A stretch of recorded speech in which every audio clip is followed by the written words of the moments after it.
don't want to look like a dehydrated prune. At least I don't. Yeah.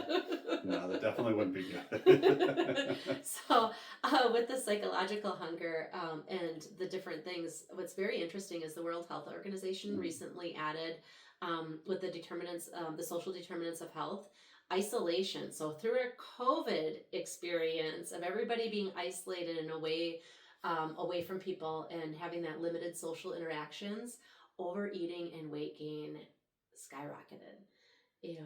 So that is definitely something that drove psychological hunger. That makes sense. Needing that social interaction. Yep, not having people there.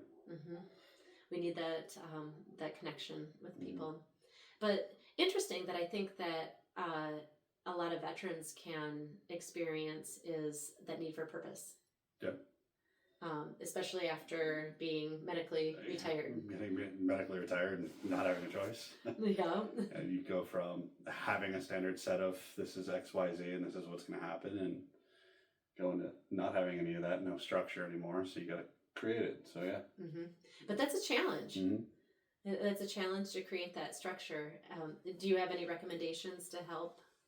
You have to find your niche, your thing that you enjoy, and you go that way, and you build off. I mean, each thing's just a baby step. So it's not about having some grand plan from the very beginning. It's finding this piece that works, that is working for what you need, and then moving to the next piece and slowly expanding it to being a whole concept. So one of my favorite analogies is you can't eat the entire elephant. How do you eat an elephant? One bite at a time. So that's the same with any of that change, taking that one little piece and deciding which direction you're going to go. And you don't know where the end is going to be. Yep. You just start. That's great for psychological hunger and being able to identify what is it that I need instead of food.